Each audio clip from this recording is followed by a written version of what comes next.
미국 시장 9월에 금리 내릴까요?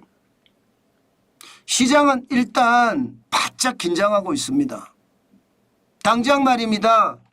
미국의 FOMC라고 이야기하는 미국 연방공개시장위원회가 30일, 31일 열리거든요. 여기서 과연 어떤 얘기가 나올까요? 아마도 8월에는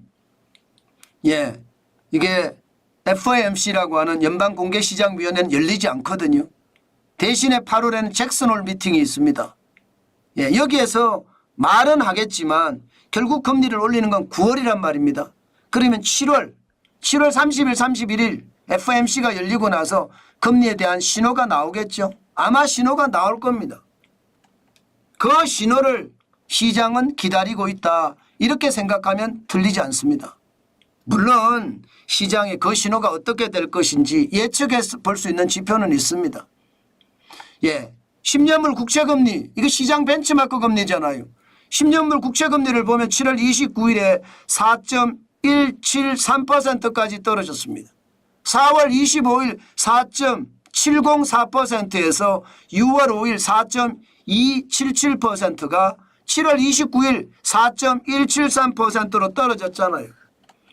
10년물 국채금리는 시장 벤치마크 금리고 이게 떨어졌다는 것은 여러분 미국이 금리를 내린다. 여기에 방점이 있다는 뜻입니다. 그만큼 말입니다. 금리를 내린다의 방점이 있으니까 그만큼 시장에서는요. 국채금리가 떨어졌다. 이렇게 이야기해도 틀린 말이 아니라는 뜻입니다. 시카고 상품거래소의 패드워치도 보면 말입니다. 7월 달에는요. 기본적으로 금리를 동결한다가 대부분이에요. 95.9%가 95.9%예요. 금리를 동결한답니다. 7월에는. 대신에 9월에는요. 금리를 내린다가 88.7%예요. 88.7%. 금리를 내린다가. 그러니까 9월에 금리를 내린다. 이게 좀 강하다는 이야기죠. 11월에 금리를 내린다. 이것은요. 예상보다 적습니다. 다시 또 내린다는 37%니까 굉장히 적습니다. 그렇게 따지면 9월에 금리를 내린다에 방점이 있는 거죠. 그러니까 시장은요. 바짝 긴장해요. 지금 7월 FOMC, 7월 연방공개시장위원회가 어떤 이야기를 내놓을지 게다가 실적까지 지금 걸려있는 상태잖아요. 그러니 실적 발표도 기다리고 있습니다. 시장은 다 긴장? 다우산업지수가 블루칩 중심입니다. 요즘은 말입니다. 빅테크 주식들의 수익 실현이 이루어지면서 중대형주나 혹은 소형주에다가 투자를 한다 이러잖아요. 다우산업지수는 블루칩 중심이기 때문에 이게 올라가는 게 정상이에요. 빅테크에 팔아서 차익 실현을 내서 지금 중소형주나 중대형주로 투자한다고 하니까 대순환 내지는 대전환이 이루어진다고 하니까 올라가는 게 정상인데 이게 정중동입니다. 약보합으로 봐야 되죠. 0.12가 빠졌고요. 49.41이 빠져서 4만을 확실히 유지했습니다. 4만 539.93을 기록을 했습니다. 시장 전체적으로는 경계감을 가지고 긴장감이 감돌았다는 건 사실이죠. 올라가지도 내려가지도 않습니다. 그야말로 왔다 갔다 박스권 장세를 연출을 했습니다. 마찬가지 대형주 중심의 S&P 500도 0.08% 상승했습니다. 강보합 정도밖에 안 되잖아요. 4.44%가 올랐고요. 5,464.54를 기록했습니다. 여기에 기술주 중심의 나스닥도 0.07% 강보합입니다. 12.32가 올랐고요. 17,370.20 기록했습니다. 전체적으로는 기다리고 있는 모양새죠. 앞으로 시장이 어떻게 될 것인가 투자자들도 유심히 시장을 바라보고 있다. 이렇게 이야기하면 틀리는 말이 아닌 것 같아요. 그 정도로 기술주 중심의 나스닥도 강보합으로 유지를 했고요.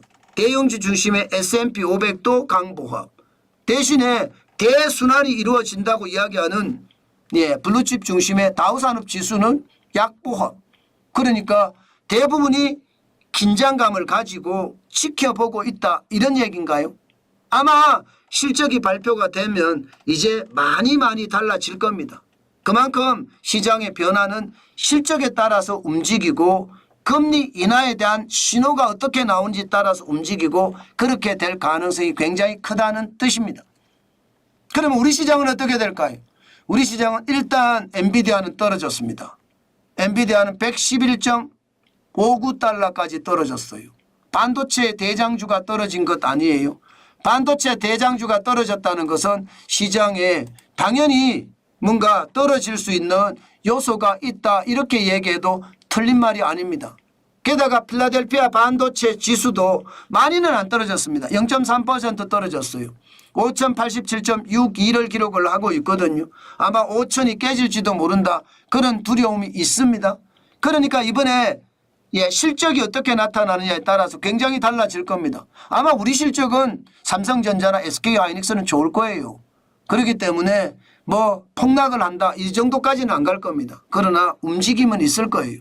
또한 말입니다. 애플 IT 쪽을 볼 수 있는 지표잖아요. 218.24 약간 올랐습니다.